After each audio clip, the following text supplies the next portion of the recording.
Hello po! Welcome po sa aming YouTube channel na sa Your Day Vlogs dito sa Australia. Kami po yung Filipino couple na nag-migrate galing Singapore dito sa Australia nung pandemya. So ngayon, nandito tayo sa Wynyard Station area. Magagala tayo dito sa Sydney CBD. Ang una nating pupuntahan yung museum, yung bagong museum na kakabukas lang dito. Actually, last year pa yung binuksan, di ba? Pakita mo Sydney CBD. So, oo. Oo nga. Wala masyadong tao dito pag weekend kasi nga puro office building yan eh. The Grand Hotel. Diba? Walang tao. Oo. Madaming construction pa din, no? Ayan, ito Radisson Plaza Hotel. Lakad lang tayo ngayon. Nag-MRT lang kami kanina.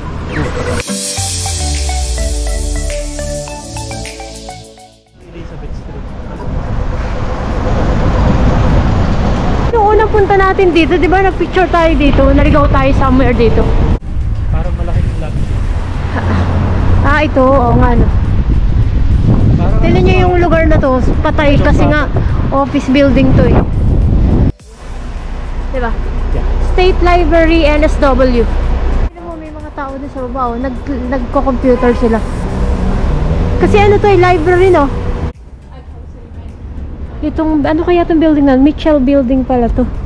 Ito naman, library. Tapos may cafe sila sa baba. Lakad tayo. Hanapin natin yung bagong museum. Pero maganda, no? Diba? Ang daming iba yung feels. Ayun, no, may nakasulat. Public Library of New South Wales. Yan, so lumusot tayo dun sa Public Library of New South Wales. Ngayon naman nandito tayo sa Royal Botanic Garden na napakalawak. May mga events na ginaganap dito. Napakalawak na ito. Dati nilakad na namin to, tapos ang tumbok niya yung Sydney Opera House, di ba? Oo. So pwede nyo lakarin simula sa St. Mary's Cathedral, dire-diretso ang museum, tapos hanggang marating nyo yung library, hanggang marating nyo yung Sydney Opera House. Libre lang yan. Libre lang lahat.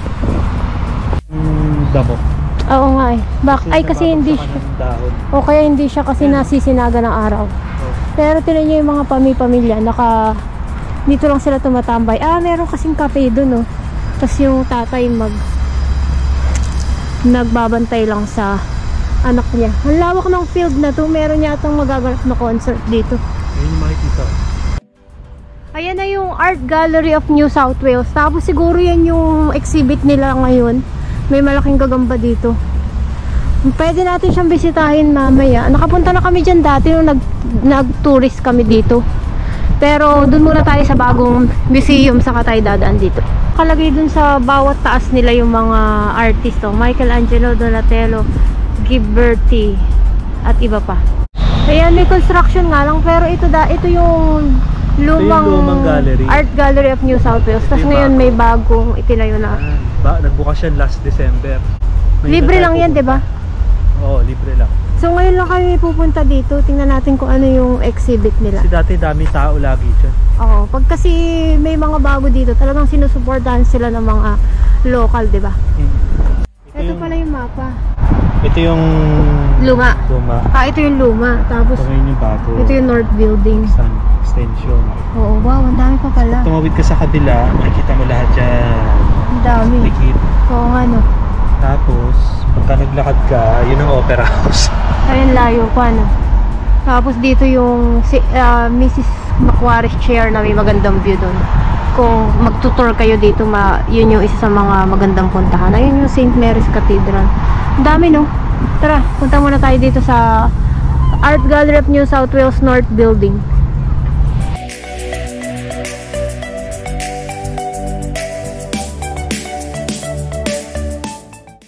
Yan, tapos meron pa dito isang sculpture. So, tatlo siyang sculpture na sobrang taas. Tapos may kiosk dito. Yan yung sculpture.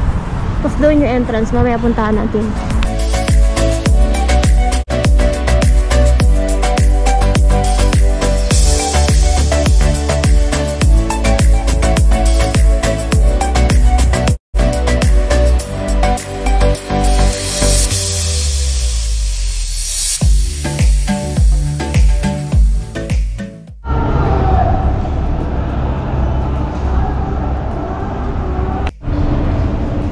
Kaya naghagdan tayo instead na mag-escalator.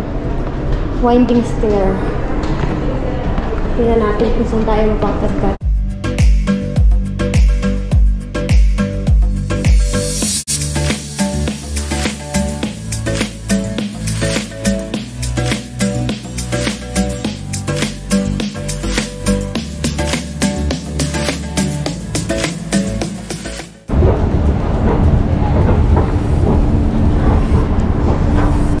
Yan, nakaalis na tayo dun sa Art Gallery of New South Wales North Building. Ngayon naman dito tayo sa main building para matingnan lang natin yung pinaka-display nila. Kabayo. Picture lang tayo sa kabayo.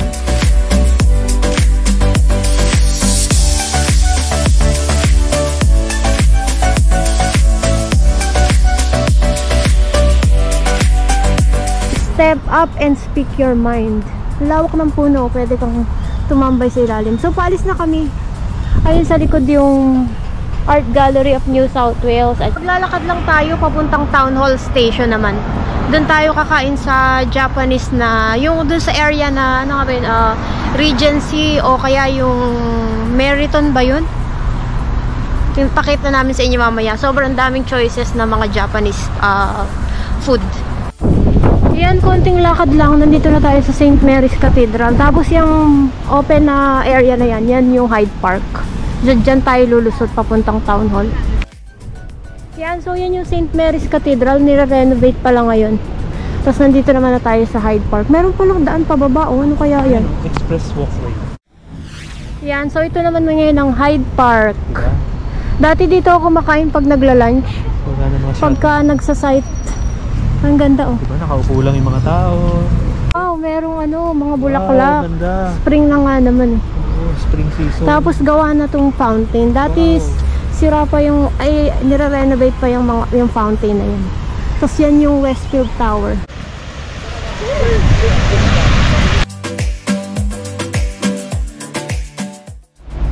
Ayan, nandito naman na yung mga shopping mall. Dito na tayo sa Town Hall. Daming tao, oh. So, pasag lang yan ng lumang dinding. Pero lahat dyan maayo. Oo.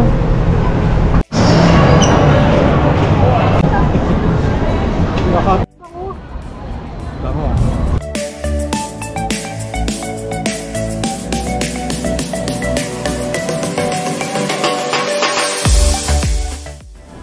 Kaya pala ang dami naka-cosplay at ang daming pila. Meron palang Japan Expo dun, oh. Yun nga lang, haba ng pila. At ang daming tao dito sa Town Hall. Grabe.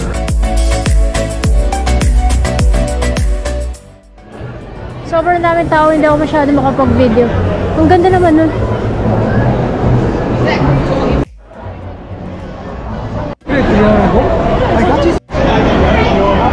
Ayan, pasok tayo dito sa pinakamalaking Lego store. How are you? Sige. Merong gagamba. Yan yung ano, black, ay, ano yung redback na Redback. spider, you know. May kakatu. May kakatu. Wala. Wala. Isa po kabura. Wow. Wow, ang bongga nito, oh. Lego lahat siya. Harbor Bridge.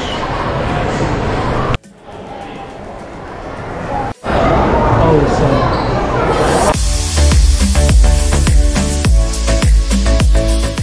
Ayan, nakalabas na kami dito sa pinakamalaking Lego store dito sa Sydney. At sa buong mundo. Sa balat ng lupa. 2 floor siya. Pero hindi ako masyado nag-video kasi ang daming tao.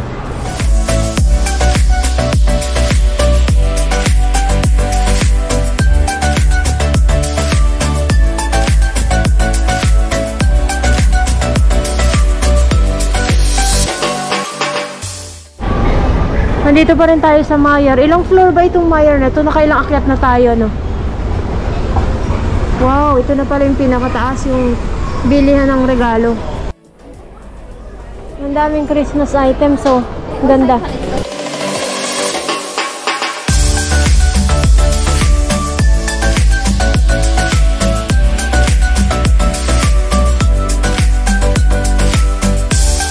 Maraming salamat po sa panonood. Hanggang sa muli!